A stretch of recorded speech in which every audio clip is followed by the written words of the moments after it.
প্রকৃতি যেভাবে totally express করে সেভাবে যদি আপনি টোটালি আপনার শব্দ দিয়ে এক্সপ্রেস করতে পারেন, তাহলে আপনার ভিতর যে ফলের নেচারগুলো আছে, নেগেটিভ ইমোশনগুলো আছে, দ্রুত কেটে যাবে। আপনি প্রকৃতির সঙ্গে এক হয়ে যাবেন এবং আপনার হৃদয় ভার মুক্ত হয়ে যাবে, দুঃখ মুক্ত হয়ে যাবে, কষ্ট মুক্ত হয়ে যাবে। আপনি একজন ভালোবাসার সারথি, একজন ভালোবাসার অবতার হয়ে যাবেন।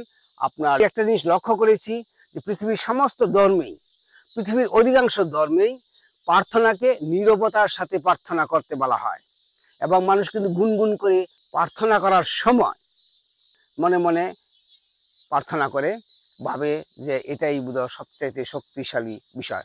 অবশ্যই শক্তিশালী, কিন্তু আপনি যদি দেখবেন লক্ষ্য করে প্রার্থনা করার সময় গড যদি শরম লাগে, তাহলে গডটা বন্ধ করে দিয়ে নিজের প্রার্থনা যদি নিজে শুনতে পারেন এবং নিজে যদি অনুপ্রাণিত হন, দেখবেন আপনার ভিতর এক ধরনের আত্মশুদ্ধি কাজ করবে, এক ধরনের মনোবল কাজ করবে যে আপনি শুনছেন মানে আল্লাহ বা গড বা খামিসামা শুনতেছে। এমন যদি ফিলিংস আসে, তাহলে আপনার কনফিডেন্স ফিরে আসবে, সফলতার বীজ বপন হবে এবং আপনি সুখ ও শান্তি ভোগ করবেন। হয়তো আপনার দুঃখের কারণগুলো দেখবেন যে আপনার অশ্রুর মাধ্যমে চলে যাবে, অথবা সুখের কারণগুলো যদি আপনি গডের সঙ্গে টোটাল এক্সপ্রেশনের সাথে জুড়ে জুড়ে শব্দে, যে শব্দটা আপনি নিজে শুনতে পারেন, প্রত্যেকটা শব্দ কিন্তু আপনার আত্ম উন্নয়নের জন্য, আপনার নিজের বিকাশের জন্য কাজ করবে। সুতরাং আমার অনুরোধ রইল, প্রার্থনা করবেন, কথা বলবেন, প্রকৃতির মতো টোটালি এক্সপ্রেস করতে হবে প্রতিদিনই। ওরা হৃদয়ের একেবারে নাভির গোড়া থেকে গায়করা যেরকম 100% এক্সপ্রেস করে, সেমন ভাবে এক্সপ্রেস করবেন। একেবারেই যেটা বলা দরকার এর মাঝে কোনো ফিল্টার রাখবেন না।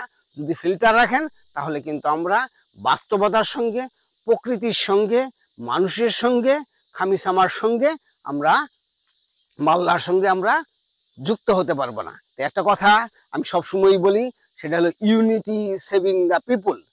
আপনি যদি নিজের সঙ্গে ইউনাইট হতে পারেন, আপনি যদি অন্যদের সঙ্গে ইউনাইট হতে পারেন, আপনি যদি প্রকৃতি এবং খামিসামার সঙ্গে ইউনাইট হতে পারেন, আল্লাহর সঙ্গে ইউনাইট হতে পারেন, দেখবেন আপনার জীবন টোটালি বিকশিত হয়ে যাবে এবং within a few days you will be a successful person, you will be a happy person. আপনার সমস্ত কথায়, সমস্ত কাজে, সমস্ত ভাবনায় এক ধরনের আলো আলোকিত হবে।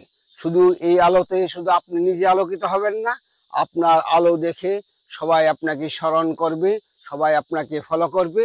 আপনি হয়ে যাবেন আলোকিত মানুষ এবং অন্যদের জন্য অনুসরণের পাত্র, যেটাকে বলা হয় মনের মানুষ।